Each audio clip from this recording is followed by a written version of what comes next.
कांग्रेस का आज से नौकरी दो पलायन रोको यात्रा शुरू है। थोड़ी देर में भितिहरवा आश्रम से यात्रा शुरू हो गई और मेरे साथ इस वक्त बिहार कांग्रेस के अध्यक्ष अखिलेश जी मौजूद है बातचीत करने के लिए। इस यात्रा के जरिए कांग्रेस क्या संदेश देने की कोशिश कर रही है? देखिए, ऐसे तो पूरे देश में बेरोजगारी चरम पर है एनडीए गवर्नमेंट के दौरान, लेकिन बिहार में पूरे देश में सबसे ज़्यादा है। और सबसे ज़्यादा पलायन अगर किसी एक स्टेट से हुआ है तो वो राज्य बिहार है। बिहार की ये दुर्दशा लगातार जब से बिहार का बंटवारा हुआ, उस समय भी एनडीए गवर्नमेंट थी सत्ता में। स्वर्गीय अटल बिहारी वाजपेयी जी के प्रधानमंत्रित्व काल में बिहार और झारखंड का बंटवारा हुआ था। अगर आप देखेंगे उस समय पर कैपिटा इनकम जो पूरा नेशनल एवरेज था उसका 0.70% हुआ करता था, वो घट के आज 0.32% पर चला गया। जीडीपी ग्रोथ जो पूरे देश का था उसका 0.8% हुआ करता था, वो आज घट के 0.4% चला आया। जिस इलाके में हम लोग हैं, चंपारण का इलाका, ये चीनी मिल, चीनी उत्पादन का महत्वपूर्ण क्षेत्र रहा है। अकेले बिहार 27% चीनी नेशनल किटी को देने का काम करता था, जो घट के आज 2% से भी नीचे चला गया।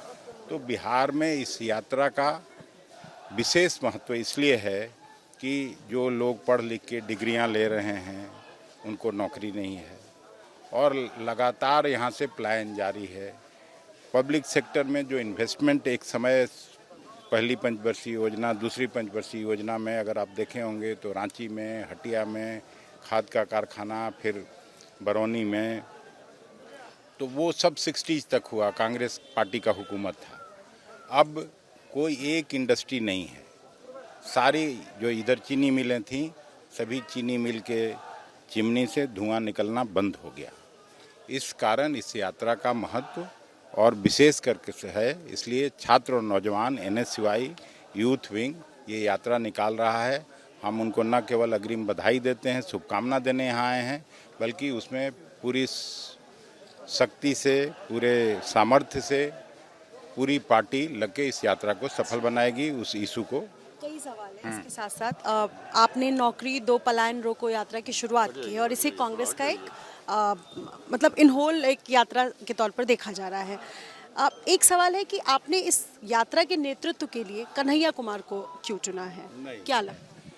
ये यात्रा का जो नेतृत्व है वो ये मुद्दा कर रहा है, कोई एक व्यक्ति नहीं कर रहा है। ये आप लोगों का मन का उपज है कि कन्हैया कर रहा है, मैं कर रहा हूँ, टीका खान साहब कर रहे हैं या कोई दूसरे साथी कर रहे हैं। ये जो इश्यूज है वो इसको लीड करेगा।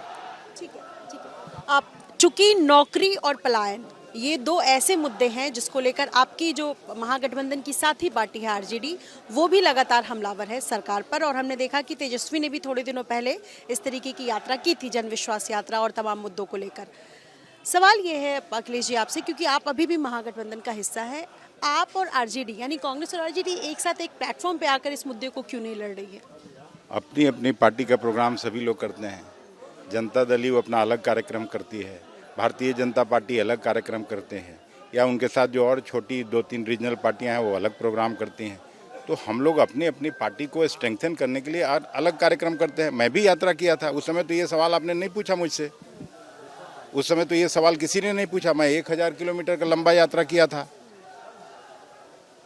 तो या अभी इस यात्रा के ठीक 4 महीना पहले स्मार्ट मीटर के खिलाफ आंदोलन किया था और यात्रा निकाली गई थी जो पटना से लेके बोध गया तक गई थी, सेवा दल का।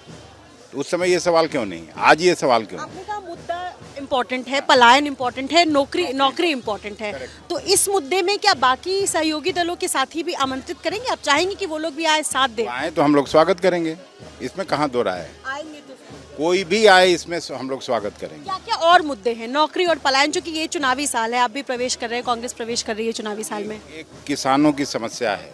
अगर आपको ठीक से याद होगा, प्रधानमंत्री जी अपना एड़ी उठा के लोकसभा में, राज्यसभा में भाषण करते थे कि 2022 तक हम किसानों की आमदनी को दुगना करेंगे। लेकिन आमदनी तो दुगना नहीं हुआ, लागत खर्च जरूर तिगुना और चौगुना हो गया।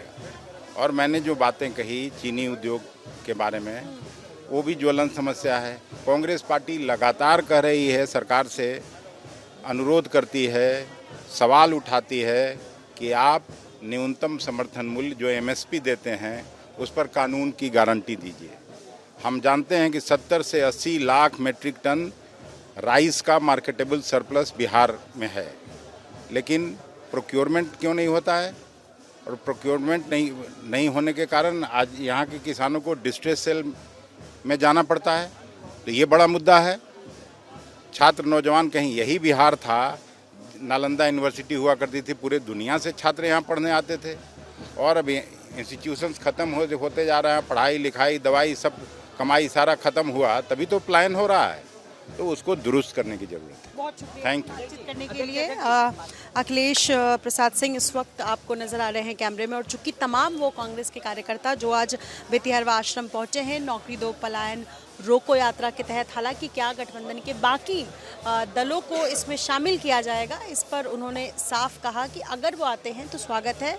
कन्हैया कुमार की आज से यात्रा शुरू है, और ये चूंकि यूथ कांग्रेस और एनएसयूआई संयुक्त तौर पर एक तरीके से कहा जाए तो चुनावी साल है, और खोई हुई ज़मीन की तलाश में जुटी कांग्रेस के लिए क्या ये एक बूटी के तौर पर ये साबित हो पाएगा? बहरहाल आज से शुरुआत, और 14 अप्रैल तक इस यात्रा ये जो यात्रा है वो चलेगी, और बेतिया से पटना तक की इस यात्रा में क्या कुछ होता है आगे देखेंगे, लेकिन इस वक्त ये यात्रा शुरू होने वाली है। सहयोगी शैलेश सिंह के साथ Nidhishree, ABP News Bettiah. For exclusive and insightful videos, subscribe to our new channel ABP Live Premium.